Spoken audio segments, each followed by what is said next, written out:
ہو یاد محمد تو وہی حال اچھا ہے، دل میں ہو یاد محمد تو وہی حال اچھا ہے، بعد حمد کے گر ہے تو محمد کا خیال اچھا ہے۔ سب نبی اچھے، خلیل اچھا، کلیم اچھا ہے۔ سب نبی اچھے، خلیل اچھا، کلیم اچھا ہے، لیکن ان سب سے وہ مکے کا یتیم اچھا ہے۔ اور نبی کے بعد دنیا میں صحابہ سب سے اچھے ہیں۔ نبی کے بعد دنیا میں صحابہ سب سے اچھے ہیں، انہی اچھوں کو گر اچھا کہا جائے تو اچھا ہے۔ میرے عزیز ساتھیوں، اسٹیج پر تشریف فرما معزز علماء اکرام، معزز شعراء اکرام، پردہ نشین میری مائیں اور بہنیں، تمام حاضرین مجلس، سب سے پہلے تو ہم سب کو اللہ رب العزت کا شکر ادا کرنا چاہیے کہ اس نے ہم سب کو اس مبارک محفل میں، اس دینی مجلس میں آنے کی توفیق بخشی۔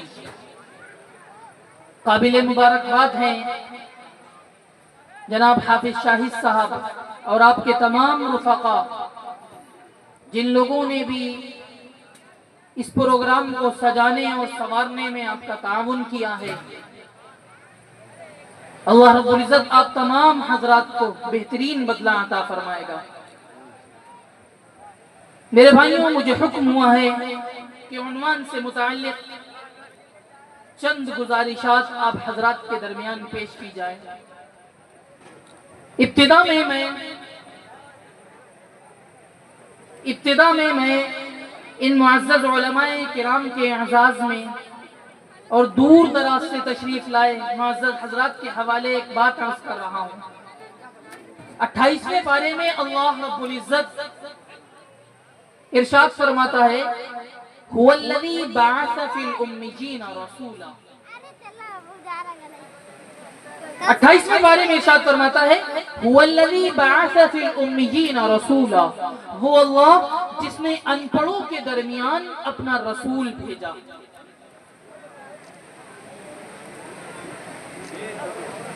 ان پڑھوں کے درمیان اپنا رسول بھیجا۔ گویا اللہ رب العزت مکہ والوں کو ان پڑھ قرار دے رہے ہیں کہ وہاں اپنا رسول بھیجا۔ هو الذی بعث فی الامیین رسولا، مکہ والوں کو ان پڑھ قرار دے رہے ہیں۔ یہاں پر اہل نظر حضرات تشریف فرما ہے، میں ایک سوال عرض کر رہا ہوں، میں ایک سوال رکھ رہا ہوں۔ مکہ والے جب بیمار ہوتے تھے، مکہ والے جب بیمار ہوتے تھے تو اپنا علاج تو کرتے ہوں گے نا کہ نہیں؟ اس وقت جو بھی طریقے رائج تھے ان طریقوں کے مطابق اپنا علاج تو کرتے ہوں گے نا۔ جو بھی طریقے رائج تھے، ہربل کا طریقہ، جڑی بوٹیوں کا طریقہ، جو بھی طریقے رائج تھے ان طریقوں کے مطابق علاج تو کرتے ہوں گے۔ تو جو علاج کرے اسے معالج کہتے ہیں۔ معالج کو آج کی اصطلاح میں ڈاکٹر کہتے ہیں۔ اس کا مطلب ہے وہ ڈاکٹر تو تھے، لیکن اللہ فرماتا ہے هو الذی بعث فی الامیین، ان پڑھ تھے۔ وہ اپنے رہنے کو مکان تو تیار کرتے ہوں گے نا، تو جو اس طرح کا کام کرے اسے انجینئر کہتے ہیں۔ لیکن اللہ فرماتا ہے هو الذی بعث فی الامیین، ان پڑھ تھے، شاعر تھے، اپنا تازہ کلام لکھ کر کعبے کی دیوار پر لٹکا دیا کرتے تھے اور مقابلہ ہوتا تھا۔ ایک عورت ان کی استاد تھی، اس کے پاس اپنا تازہ کلام لکھ کر لے جاتے۔ حضرت حسان بھی اس کے پاس اپنا کلام لکھ کر لے گئے۔ اس نے جب حضرت حسان کا کلام دیکھا، اس نے دیکھ کر کہا، حسان یہ قافیہ غلط ہے، یہ ردیف غلط ہے، یہ استعارہ غلط ہے، یہ استدلال غلط ہے۔ حسان تو شاعری میں میرا مقابلہ نہیں کر سکتا، تیری عظمت کو میں نہیں پہنچ سکتی، اس لیے کہ تو بارگاہ رسالت کا شاعر ہے۔ لیکن اللہ فرماتے ہیں هو الذی بعث فی الامیین، ان پڑھ تھے۔ ادیب تھے، ادیب تھے، خود کو عربی کہتے تھے، ہمیں عجمی کہتے ہیں، عجمی گونگے کو کہتے ہیں، کہتے ہیں ساری دنیا گونگی ہے، اہل زبان صرف ہم ہیں، لیکن اللہ فرماتے ہیں ان پڑھ تھے، ڈاکٹر ہونے کے باوجود اللہ فرماتے ہیں ان پڑھ تھے، انجینئر ہونے کے باوجود اللہ فرماتے ہیں ان پڑھ تھے۔ میں ڈاکٹر بننے کی نفی نہیں کر رہا، ڈاکٹر بنیے ضرورت ہے، انجینئر بنیے ضرورت ہے، شاعر بنیے ضرورت ہے، ادیب بنیے ضرورت ہے، میں نفی نہیں کر رہا، میں جو عرض کر رہا ہوں، میں جو بیان کر رہا ہوں وہ ان مدارس والوں کے اعزاز میں عرض کر رہا ہوں۔ ڈاکٹر بنیے ضرورت ہے، انجینئر بنیے ضرورت ہے، میں نفی نہیں کر رہا عصری علوم کی۔ بعض دفعہ کسی کی ایک بات کو لے لیا جاتا ہے، آگے پیچھے کی بات کو چھوڑ کر کلپ بنا لیا جاتا ہے اور منفی پروپیگنڈا کیا جاتا ہے، میں نفی نہیں کر رہا، ڈاکٹر بنیے ضرورت ہے، انجینئر بنیے ضرورت ہے، لیکن ڈاکٹر ہونے کے باوجود اللہ فرماتے ہیں ان پڑھ تھے، انجینئر ہونے کے باوجود اللہ فرماتے ہیں ان پڑھ تھے، شاعر ہونے کے باوجود اللہ فرماتے ہیں ان پڑھ تھے، ادیب ہونے کے باوجود اللہ فرماتے ہیں ان پڑھ تھے۔ کیوں؟ اس لیے کہ ڈاکٹر ہونا ایک فن ہے، انجینئر ہونا ایک فن ہے، شاعر ہونا ایک فن ہے، ادیب ہونا ایک فن ہے، یہ سارے کے سارے فنون ہیں، جبکہ رب کے نزدیک علم ہے تو وہ علم وحی ہے، ان کے پاس علم وحی نہیں تھا، اس لیے اللہ فرماتے ہیں هُوَ الَّذِي بَعَثَ فِي الْأُمِّيِّينَ رَسُولًا، ان فنون والوں کے پاس میں نے اپنا محبوب علم وحی دے کر بھیجا، ان فنون والوں کے پاس میں نے اپنا محبوب علم وحی دے کر بھیجا۔ وہ صبح ربیع کی سحر کا اجالا، وہ صبح ربیع کی سحر کا اجالا، وہ جس کو بہاروں نے صدیوں میں پالا، جسے حق نے خود آپ سانچے میں ڈھالا، وہ جس نے اندھیروں سے ہم کو نکالا، وہ برکت کا پرتو، وہ رحمت کا جھالا، وہ آدم تا عیسیٰ سبھی کا حوالہ، فلک چاند سورج ستارے گواہ ہیں، زمین کے حسی سب نظارے گواہ ہیں، وہ آیا ہے جس نے جہاں کو سنبھالا، حسن کی نزاکت امنگوں کی مالا، وہ ہر نوری بشری سے بہتر و بالا، جو سمجھے تو کوئی اسے ہوش والا، وہ آدم نے اپنی نگاہوں میں دیکھا، وہ تخلیق قدرت کی باہوں میں دیکھا، وہ عزت میں اول، وہ عظمت میں اول، وہ شوکت میں اول، وہ رفعت میں اول، وہ عفت میں اول، وہ چاہت میں اول، وہ قدرت میں اول، وہ یوسف سے پہلے، وہ صالح سے پہلے، وہ یحییٰ سے پہلے، وہ توحید رب کی سنانے ہیں آیا، وہ امت کو سینے لگانے ہیں آیا، وہ آباد کرنے جہان آ گیا ہے، وہ سب کی خوشی کا سامان آ گیا ہے، وہ کون آیا؟ کون آیا؟ وہ کسرا کے کنگرے گرے جا رہے ہیں، یہودی بھی دیکھو مرے جا رہے ہیں، مسیحی بھی ماتم کرے جا رہے ہیں، جمال معلّہ کمال تعالی، نگاہوں کی ٹھنڈک نبوت کا تالا، وہ مقصود کونوں مکان آ گیا ہے، ہرا سے وصوع فران آ گیا ہے، روایت بتانے حسان آ گیا ہے، خدا کا زمین پر بیان آ گیا ہے، وہ سارے کا سارا قرآن آ گیا ہے، وہ سارے کا سارا قرآن آ گیا ہے۔ رب کے نزدیک علم ہے تو وہ علم وحی ہے، ان کے پاس علم وحی نہیں تھا، اس لیے اللہ فرماتے ہیں هُوَ الَّذِي بَعَثَ فِي الْأُمِّيِّينَ رَسُولًا، ان فنون والوں کے پاس میں نے اپنا محبوب علم وحی دے کر بھیجا۔ اب ڈاکٹری علم بنے گا جب وہ وحی کے تابع آئے گا، انجینئرنگ علم کہلائے گا جب وہ وحی کے تابع آئے گا۔ اللہ قرآن میں فرماتا ہے، قرآن ایک دعویٰ کر رہا ہے، اللہ قرآن میں فرماتا ہے ان هذا القرآن يهدي للتي هي اقوم، قرآن دعویٰ کر رہا ہے، قرآن کہتا ہے جو میرے سینے میں آئے، جو میرے سفینے میں آئے، جو میرے قرینے میں آئے، میں اسے دنیا کی گٹا ٹوپ اندھیروں سے نکال کر بام ثریا کی بلندیوں تک پہنچا دیتا ہوں۔ قرآن رحمتوں کا ایسا خزینہ ہے، ایسا خزینہ ہے میرے بھائیوں. میں ایک بات عرض کرتا ہوں، قرآن رحمتوں کا ایسا خزینہ ہے، ایسا خزینہ ہے. اگر کسی نے اپنے محدود ذہن کی وجہ سے قرآن سے صرف ثواب چاہا نا، اسے صرف ثواب چاہا تو قرآن نے انکار نہیں کیا، ثواب مل گیا. ایسا رحمتوں کا خزینہ ہے. اگر کسی نے اپنے محدود ذہن کی وجہ سے اس سے صرف برکت چاہی نا، کہ دکان بنائی ہے برکت ہو جائے، مکان بنایا ہے برکت ہو جائے، تو قرآن نے انکار نہیں کیا، برکت ہو گئی. اگر کسی نے اپنے محدود ذہن کی وجہ سے اس سے صرف حفاظت چاہی نا، کہ رات کو آیت الکرسی پڑھ لینے سے حفاظت ہوتی ہے، تو قرآن نے انکار نہیں کیا، حفاظت بھی ہو گئی. یہ جو ضمن چیزیں ہیں جب یہ ہو جاتی ہیں تو قرآن جس مقصد کے لیے آیا ہے، جب ہم اس مقصد پر آئیں گے تو وہ پورا کیوں نہیں ہوگا؟ اللہ وہ پورا کیوں نہیں کرے گا؟ قرآن وہ پورا کیوں نہیں کرے گا؟ اللہ قرآن آیا کیوں ہے؟ اللہ فرماتا ہے ہدی للناس، اسے میں نے انسانوں کی ہدایت کے لیے بھیجا ہے. یہ قرآن ہماری اور آپ کی ہدایت کے لیے آیا ہے. اس قرآن سے ہمیں ہدایت حاصل کرنی چاہیے. مگر افسوس صد افسوس، افسوس صد افسوس، آج ہمارا معاملہ کیا ہے؟ آج ہم نے قرآن سے اپنی دوری کر لی ہے، قرآن کی تعلیمات سے ہم نے دور اپنے آپ کو کر لیا.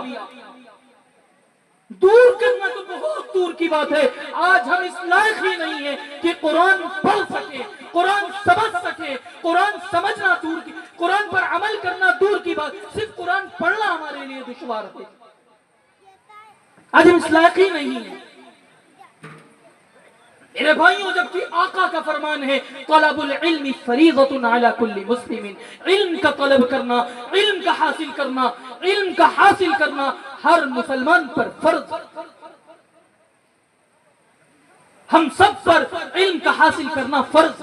علم سے مراد علم وحی ہے، دین کا بنیادی علم ہے.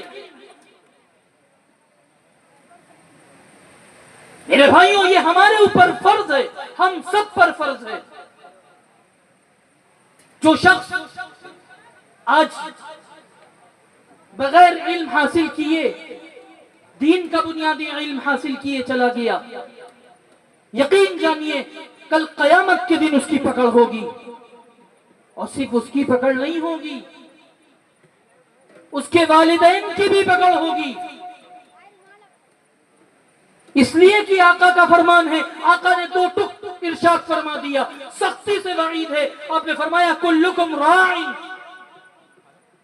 کلکم راع وکلکم مسئول عن رعیتہ. تم سب ذمہ دار ہو، تم سب ذمہ دار ہو. جو بھی تمہاری ماتحتی میں ہے، جو بھی تمہاری ماتحتی میں ہے، تمہاری بیوی، تمہارے بچے، تمہارے خادم، تمہارے نوکر، تمہارے چھوٹے، جو بھی تمہاری ماتحتی میں ہے، تم ان سب کی صحیح تعلیم و تربیت کے ذمہ دار ہو. کل قیامت کے دن تمہاری پکڑ ہوگی. اچھا ٹھیک ہے، اگر تمہارے بڑوں نے تمہاری فکر نہیں کی، وقت رہتے تمہیں نہیں سکھلایا، وقت رہتے تمہیں نہیں پڑھایا، دین کا بنیادی علم تمہیں نہیں سکھلایا، ان کی پکڑ ہوگی. اگر تم نے اپنے چھوٹوں کو نہیں سکھلایا تو کل قیامت کے دن تمہاری پکڑ ہوگی. یہ آقا کا فرمان ہے. اگر تم نے اپنے بچوں کی فکر نہیں کی، وقت رہتے ان کو نہیں سکھلایا، تو تمہاری پکڑ ہوگی، بچ نہیں پاؤ گے. یہ آقا کا فرمان ہے میرے بھائیوں. دین کا بنیادی علم حاصل کرنا ہر مسلمان پر فرض ہے، اس سے کوئی نہیں بچ سکتا. یہ ذمہ داری ہمارے اور آپ کے اوپر ہے کہ ہم اپنے بچوں کو دین کا بنیادی علم سکھلائیں. کسی وجہ سے اگر ہم نہیں سکھلا سکتے ہیں، اپنی مصروفیت کی وجہ سے، یا ہم نہیں پڑھے ہوئے ہیں، تو ان کو ایسے مدرسوں میں داخل کروائیے، ایسے مکتب میں داخل کروائیے جہاں ان کو دین کا بنیادی علم سکھلایا جائے. اور آپ سب خوش نصیب ہیں کہ آپ کے علاقے میں یہ خدمت حافظ شاہد صاحب انجام دے رہے ہیں. صرف اپنے بچوں کو ان کے مکتب میں، ان کے ادارے میں داخل کروا دیجئے، تاکہ کل قیامت کے دن جب اللہ رب العزت آپ سے سوال کرے تو آپ کہہ سکیں اے اللہ میں نے صرف تیری رضا کی خاطر، اے اللہ میں نے صرف تیری رضا کی خاطر اپنے بچوں کی فکر کی تھی اور حافظ شاہد صاحب کے مدرسے میں داخل کروایا تھا۔ یہ آقا کا فرمان ہے، اور یاد رکھیے اگر ہم اس پر عمل نہیں کرتے ہیں، آقا سے لاکھ محبت قدم بھرے، آقا کی لاکھ اطاعت قدم بھرے، ہماری محبت ناکام ہے، ہماری اطاعت سب فیل ہے۔ آقا نے ارشاد فرما دیا کل امتی یدخلون الجنت الا من ابا۔ آقا فرماتے ہیں دو ٹک ارشاد ہے، دو ٹک ارشاد فرما دیا میری پوری کی پوری امت جنت میں داخل ہوگی سوائے اس کے جس نے میرا انکار کیا۔ آقا فرما رہے ہیں میرے بھائیوں سوائے اس کے جس نے میرا انکار کیا۔ صحابہ اکرام گھبرا جاتے ہیں صحابہ اکرام، اے اللہ کے رسول کون اتنا بدبخت ہوگا، کون اتنا بدنصیب ہوگا جو ایک طرف آپ کے امتی ہونے کا دعویٰ بھی کرتا ہو، ایک طرف آپ کا امتی ہونے کا دعویٰ بھی کرتا ہو اور دوسری طرف آپ کا انکار بھی کرتا ہو، کون اتنا بدنصیب ہوگا، کون اتنا بدبخت ہوگا؟ اللہ کے رسول نے دو ٹک ارشاد فرما دیا۔ آپ نے فرمایا من اطاعنی دخل الجنہ،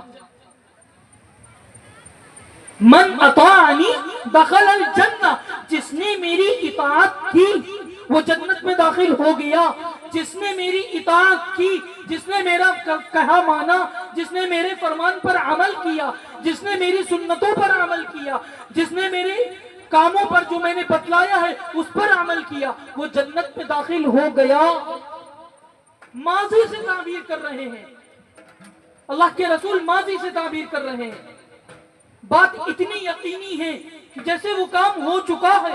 آج ہم سے کوئی شخص کوئی کام کہتا ہے، اگر وہ کام ہمارے اختیار کا ہوتا ہے تو آج ہم اس کو اس طرح تو جواب دیتے ہیں کہ میرے بھائی مطمئن رہو، سمجھ لو وہ کام ہو گیا، حالانکہ وہ کام ہوا نہیں ہے، لیکن اتنا یقین ہے اس کام کا کہ ہم کہتے ہیں سمجھ لو ہو گیا۔ اسی طرح آقا فرما رہے من اطاعنی دخل الجنہ، جس نے میری اطاعت کی وہ جنت میں داخل ہو گیا، ومن عصانی فقد ابا، جس نے میری نافرمانی کی، جس نے میرا کہا نہیں مانا، جس نے میرے فرمان پر عمل نہیں کیا، اس نے میرا انکار کیا۔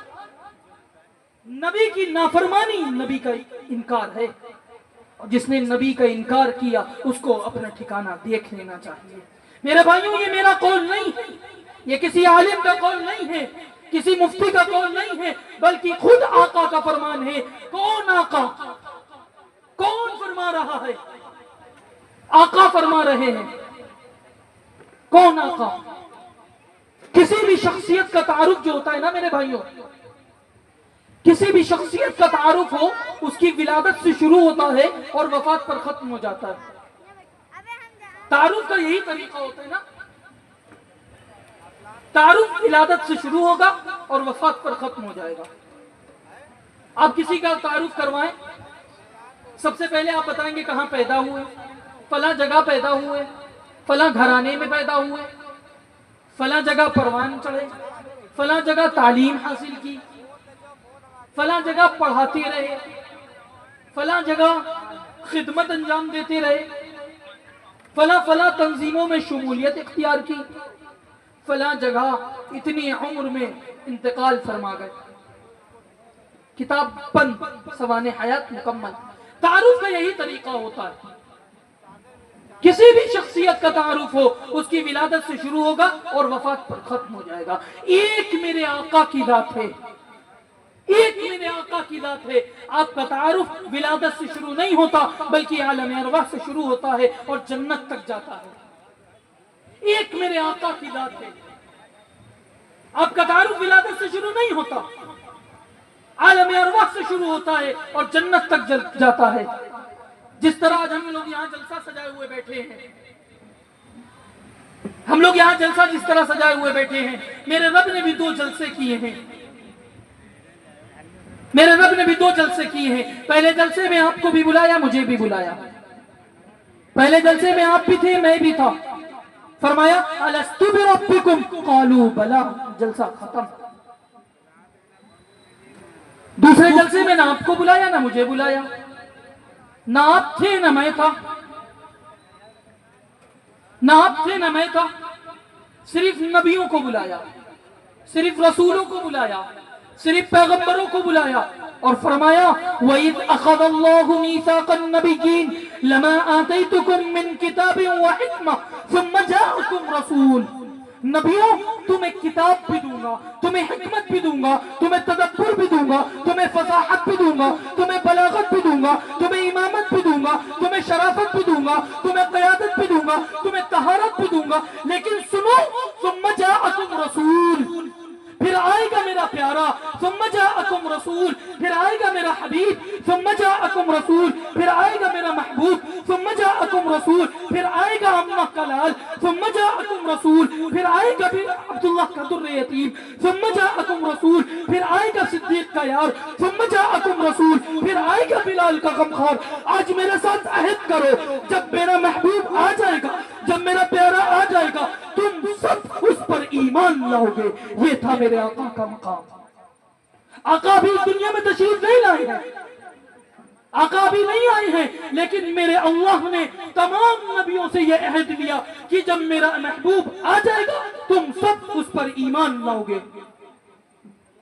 یہ تھا میرے آقا کا مقام۔ دوسرا جلسہ جو رب نے سجایا، اس کے سامعین انبیاء، مقرر خدا، موضوع شان مصطفیٰ ہے سراپا اجالا ہمارا نبی، ہے سراپا اجالا ہمارا نبی، رحمت حق تعالی ہمارا نبی، جس کا کونین میں کوئی ثانی نہیں، ہے وہ جگ سے نرالا ہمارا نبی، آب کوثر پیئیں گے تو صرف اس لیے ہم کو دے گا پیالہ ہمارا نبی، فکر و نگاہیں بشر سے کہیں ہے بلند اور بالا ہمارا نبی، جس کی نسبت سے ہو جائیں گے پار ہم، ہے وہ سچا حوالہ ہمارا نبی، آمنہ کا دلارا ہمارا نبی، سب کی آنکھوں کا تارا ہمارا نبی، یتیموں ضعیفوں کا فریاد رس، بے کسوں کا سہارا ہمارا نبی، نقش پاسے درخشا ہوا راستہ، نور حق کا منارہ ہمارا نبی، جن کے جلووں سے شمس و قمر ہے خجل، وہ ہنسی خوبتر ہے ہمارا نبی، رب کا محبوب ہے، رب کا پیارا نبی، سب کی آنکھوں کا تارا ہمارا نبی، پتھروں جھٹ سے کلمہ ہے پڑھنا تمہیں، جب کرے گا اشارہ ہمارا نبی، دل کی راحت ہے آنکھوں کی ٹھنڈک ہے وہ، دل کی راحت ہے آنکھوں کی ٹھنڈک ہے وہ، سب کی آنکھوں کا تارا ہمارا نبی، ہے نبوت کے تارے تو سارے نبی، چاند سارے کا سارا ہمارا نبی، وہ کرم ہی کرم وہ ہے رب کی عطا، وہ کرم ہی کرم وہ ہے رب کی عطا، عاشقوں کا سہارا ہمارا نبی، اب بھی جنت میں آرام فرما ہے وہ، کیا ہنسی ہے نظارہ ہمارا نبی، ابو بکر ہو عمر ہو غنی ہو علی، سب کا آقا و مولا ہمارا نبی، جس کو زینب رقیہ عطا ہو گئی، پا گیا حسین زہرا ہمارا نبی، کوئی نبی نہ قیامت تلک آئے گا، کوئی نبی نہ قیامت تلک آئے گا، اب قیامت تلک ہے ہمارا نبی، کوئی نبی نہ قیامت تلک آئے گا، اب قیامت تلک ہے، قیامت تلک ہے، قیامت تلک ہے ہمارا نبی، انبیاء کی کہانی ختم ہو گئی، آخری ہے شمارہ ہمارا نبی، ہے لیاقت ان کی جاگیر سارا جہاں، ہر جہاں کے لیے ہے ہمارا نبی، عائشہ سے روایت ہے قرآن پڑھو، یہ ہے سارے کا سارا ہمارا نبی، حرف الفاظ سے آیتوں سے سکھارا ہمارا نبی، اس کو یاسی مزمل مدثر کہا، والضحیٰ بھی پکارا ہمارا نبی، اس کو جس کو واللیل رب نے قرآن میں پکارا، زلف کو یوں نکھارا ہمارا نبی۔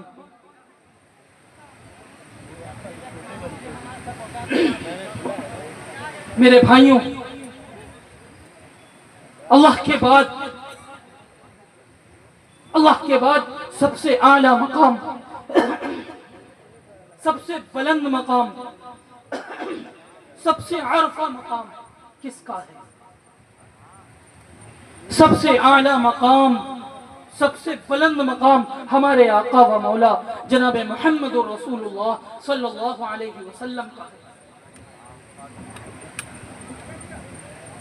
لوگوں، اللہ نے میرے آقا کو اتنا اعلیٰ بنا کر بھیجا، اتنا اعلیٰ بنا کر بھیجا، اتنا عرفہ بنا کر بھیجا، اتنا اعلیٰ بنا کر بھیجا کہ میرے آقا اٹھیں تو آسماں کو عروج ملے، میرے آقا بیٹھیں تو دھرتی کو سکون ملے، میرے آقا لبھیلائیں تو عنادل چہکنے لگے، میرے آقا مسکرائیں تو ستارے چمکنے لگے، میرے آقا بات کرے تو پھول جھڑنے لگے، میرے آقا کو پسینہ آئے تو گلشن مہکنے لگے۔ لوگوں، اللہ نے میرے آقا کو اتنا اعلیٰ بنا کر بھیجا، اتنا عرفہ بنا کر بھیجا کہ میرے آقا قدم اٹھائیں سنت بنے، قدم رکھیں تو جنت بنے، جسے محبت سے دیکھیں صحابی بنے، جسے رب سے مانگے فاروق بنے، جس سے نکاح کریں ام المؤمنین بنے، جو پیدا ہو خاتون جنت بنے، جسے بیٹیاں دے ذی النورین بنے، جسے چومے حسین بنے، جسے مصلہ دے صدیق بنے۔ اللہ نے میرے آقا کو اتنا اعلیٰ بنا کر بھیجا، اتنا عرفہ بنا کر بھیجا۔ ذرا سوچو تو صحیح، جب آقا کو اتنا اعلیٰ بنایا ہے، آقا کی ذات اعلیٰ، آقا کی صفات اعلیٰ، آقا کا حسن اعلیٰ، آقا کا جمال اعلیٰ، آقا کے ساتھی بھی اعلیٰ، سوچو کتنے اعلیٰ ساتھی عطا کیے ہوں گے۔ آقا کی ہر چیز اعلیٰ ہے، سوچو ساتھی کتنے اعلیٰ دیے ہوں گے۔ ساتھی کون؟ یہ ابو بکر و عمر عثمان و علی، یہ سعد و سعید و ابو عبیدہ، یہ طلحہ و زبیر و معاویہ، یہ خالد و حمزہ و ابو ہریرہ، یہ سب میرے اللہ کے ایسے اعتماد یافتہ بندے ہیں جن کے حوالے دے کر ان جیسا بننے کا حکم کلام الہی میں آیا۔ میرے بھائیوں، صحابہ اکرام اللہ کے رسول جناب محمد الرسول اللہ صلی اللہ علیہ وسلم کی 23 سالہ محنتوں کا ثمرہ تھے۔ اللہ کے رسول نے اپنی محنتوں سے صحابہ اکرام کو کمایا تھا۔ صحابہ کون صحابہ؟ وہ جن کے بغیر انسانیت کی تاریخ مکمل نہیں ہو سکتی، وہ جن کی بے لوث قربانیوں اور بے داغ وفاداریوں نے گلشن اسلام کو ہریالی عطا کی، وہ جنہوں نے عشق و سرمستی اور عہد و وفا کی اپنے خون جگر سے ایسی تاریخ لکھی کہ آج تک عالم حیرت میں ہے ساری دنیا، آج تک عالم حیرت میں ہے ساری دنیا، وہ مگر عالم حیرت سے گزر جاتے ہیں۔ یہ وہ مقدس جماعت ہے جس کو ہمارے آقا و مولا جناب محمد الرسول اللہ صلی اللہ علیہ وسلم نے اپنی محنتوں سے کمایا تھا۔ یہ وہ مقدس جماعت ہے جس کی وجہ سے آج ہم مسلمان ہیں۔ یہ وہ مقدس جماعت ہے جس کی وجہ سے آج ہمارے سروں پہ یہ ٹوپیاں ہیں، ہمارے چہروں پہ یہ داڑھی ہے، ہمارے درمیان قرآن موجود ہے، ہمارے درمیان دین اسلام موجود ہے۔ یہ وہ مقدس جماعت ہے جس نے قربانیاں پیش کی ہیں ہمارے اور آپ کے خاطر۔ یہ وہ مقدس جماعت ہے۔ میرے بھائیوں، جس نے یوسف کو دیکھا، اس نے پورے کاٹے، ہے نا؟ جس نے یوسف کو دیکھا اس نے پورے کاٹے، جس نے میرے آقا کو دیکھا وہ پورے کے پورے کٹ گئے۔ جس نے یوسف کو دیکھا اس نے پورے کاٹے مدہوشی میں، جس نے میرے آقا کو دیکھا وہ مدہوش تھے، انہیں ہوش آ گیا، مدہوش تھے انہیں ہوش آ گیا۔ ہاں مدہوش تھے، جہاں خوبصورت پتھر دیکھتے معبود بنا لیتے، مدہوش تھے، جہاں خوبصورت جھنڈا دیکھتے مسجد بنا لیتے، مدہوش تھے، کعبے کا ننگا طواف کرتے بے ہوش تھے، باپ کے مرنے کے بعد ماں سے شادی کر لیتے بے ہوش تھے، کعبے کا ننگا طواف کرتے بے ہوش تھے، بیٹیوں کو زندہ دفن کر دیتے بے ہوش تھے۔ آقا کو دیکھا تو ہوش آ گیا، آقا سے منسلک ہوئے تو ہوش آ گیا، آقا کے دامن سے جڑے تو ہوش آ گیا، اور ہوش ایسا آیا، بستیاں آئی پار کر گئے، صحرا آئے پار کر گئے، سامنے جنگل آ گیا، جنگل کے کنارے پہ کھڑے ہو کے للکارا، وہ جنگل کے درندوں جنگل خالی کر دو، محمد کے غلام آ رہے ہیں۔ ہوش جوش ایسا آیا. یہ وہ مقدس جماعت ہے جس کی وجہ سے آج ہم مسلمان ہیں، جس کی قربانیوں کی وجہ سے ہمارے درمیان دین پہنچا ہے. میرے بھائیوں، آج ہم نماز پڑھتے ہیں، روزہ رکھتے ہیں، حج ادا کرتے ہیں، زکوٰۃ دیتے ہیں، صدقات دیتے ہیں، جو بھی نیک کام کرتے ہیں ان سب کا ثواب صحابہ اکرام کو ملتا ہے، اس لیے کہ امت تک دین پہنچایا صحابہ. امت تک دین پہنچانے والے صحابہ ہیں. اگر صحابہ نہ ہوتے تو آج ہمارے درمیان دین نہ ہوتا، آج کچھ بھی نہ ہوتا. اسی چیز کو اللہ کے رسول جناب محمد الرسول اللہ صلی اللہ علیہ وسلم بدر کے موقع پر یوں ارشاد فرماتے ہیں.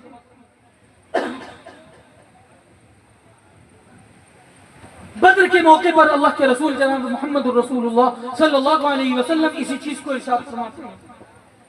بدر کا موقع پیش آیا. ایک آخری بات رکھ کر اپنی جگہ لوں گا، وقت بہت قلیل ہے، بس آخری بات. بدر کا موقع پیش آیا. اللہ کے رسول جناب محمد الرسول اللہ صلی اللہ علیہ وسلم نے 313 اصحاب کے ساتھ میں بدر کے میدان میں شرکت کی. جس وقت وہاں پہنچے بدر کے میدان میں عشاء کا وقت ہو چکا تھا. پڑاؤ ڈالا گیا، خیمے تیار کیے گئے.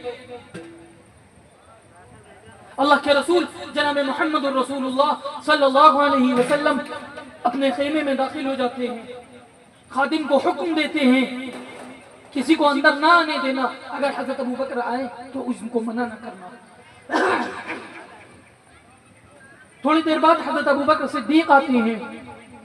اللہ کے رسول صلی اللہ علیہ وسلم کے خیمے میں داخل ہوتے ہیں.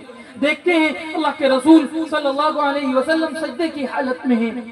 آپ کا سجدہ اتنا طویل تھا، اتنا طویل آپ کا سجدہ تھا، اس کی وجہ سے آپ کی پگڑی مبارک زمین پر آ چکی تھی.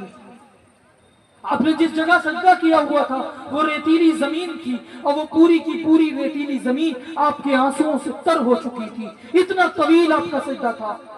آپ فرما رہے تھے، آپ کی زبان مبارک پر یہ الفاظ تھے، آپ فرما رہے تھے مولا یہ جو 313 میں لے کر آ گیا ہوں نا، مولا یہ جو 313 میں لے کر آ گیا ہوں نا، یہ مسافر ہیں انہیں لے کر آ گیا ہوں، یہ غریب الوطن ہے انہیں لے کر آ گیا ہوں. مولا انہوں نے مارے کھائی ہوئی ہیں انہیں لے کر آ گیا ہوں. مولا انہوں نے ہجرت کی ہوئی ہے انہیں لے کر آ گیا ہوں. مولا ان کے پیٹ میں کھانے کو کچھ نہیں ہے، انہوں نے کوئی عرض نہیں کیا کہ ہم نہیں جاتے، ہم بھوکے ہیں. مولا انہیں لے کر آ گیا ہوں. مولا ان کے پاس اسلحے نہیں ہیں، سازو سامان نہیں ہے، گھوڑے نہیں ہیں، تلواریں نہیں ہیں، انہوں نے کوئی عرض نہیں کیا. مولا 313 ہیں، تلواریں صرف 6 ہیں. مولا انہیں لے کر آ گیا ہوں. مولا انہیں میں نے جہاں چلایا ہے چل پڑے ہیں، جہاں روکا ہے رک گئے ہیں، جہاں بٹھایا ہے بیٹھ گئے ہیں، جہاں سلایا ہے سو گئے ہیں، جو کہلوایا ہے بول اٹھے ہیں. مولا انہیں لے کر آ گیا ہوں. مولا انہوں نے مارے کھائی ہوئی ہے انہیں لے کر آ گیا ہوں. مولا مشرکین نے مجھ پر پتھر برسائے ہیں، انہوں نے مجھ پر پھول برسائے ہیں. مولا مشرکین نے میری راہوں میں کانٹے بچھائے ہیں، انہوں نے میری راہوں میں پلکیں بچھائی ہیں. مولا انہیں لے کر آ گیا ہوں. انہوں نے مارے کھائی ہوئی ہیں انہیں لے کر آ گیا ہوں. مولا تیری رضا کی خاطر انہوں نے اپنا سب کچھ قربان کر دیا، مکان اپنے چھوڑ دیے، بیوی بچے اپنے چھوڑ دیے، اپنا سب کچھ قربان کر دیا. مولا آج تیرا محبوب تجھ سے کہہ رہا ہے، زبان نبوت سے کہہ رہا ہے اگر یہ نہ رہے یہ مٹ جائیں گے، مٹنے کے لیے آ گئے ہیں، یہ کٹ جائیں گے، کٹنے کے لیے آ گئے ہیں، یہ ذبح ہو جائیں گے، ذبح ہونے کے لیے آ گئے ہیں. آج تیرا محبوب تجھ سے کہہ رہا ہے، زبان نبوت سے کہہ رہا ہے اگر یہ نہ رہے تو قیامت تک تیرا نام لینے والا کلمہ ہوگا. میری جان صحابہ کے حق میں، ایمان صحابہ کے حق میں، قرآن صحابہ کے حق میں، دنیا کے سارے غیرت مند انسان صحابہ کے حق میں، گلشن کی بہار صحابہ، روشن مینار صحابہ، مطلع انوار صحابہ، محبوب غفار صحابہ، سنیوں کے دل کی دھڑکن کا ہر وقت قرار صحابہ صحابہ صحابہ. یہ مقدس جماعت ہے میرے بھائیوں، یہ ہمارے اور آپ کے لیے آئیڈیل ہے. اللہ کے رسول ارشاد فرما رہے ہیں الصحابی کالنجوم فبأیہم اقتدیتم اہتدیتم. میرے تمام صحابہ ستاروں کی طرح ہیں، تم ان میں سے جس کسی کا دامن تھام لوگے ہدایت پا جاؤ گے. ادنا سے ادنا صحابی کا بھی دامن تھام لو، ان کی اقتدا کر لو، وہ سفارش کرتے بیڑا پار ہو گیا۔ اللہ ہمیں حضور سے محبت نصیب فرمائے، صحابہ اکرام کی سچی اور پکی غلامی نصیب فرمائے، صحابہ اکرام کے طریقے پر ہم کو اپنی زندگی ڈھالنے کے لیے ان کے طریقوں پر چلنے کی توفیق عطا فرمائے۔ فضول جان کے گل کر دیا ہے جن چراغوں کو، فضول جان کے گل کر دیا ہے جن چراغوں کو، وہی چراغ جلاؤ تو روشنی ہوگی۔ اللہ رب العزت کہنے سننے سے زیادہ عمل کی توفیق عطا فرمائے، آمین۔ آخر دعوانا الحمدللہ رب العالمین۔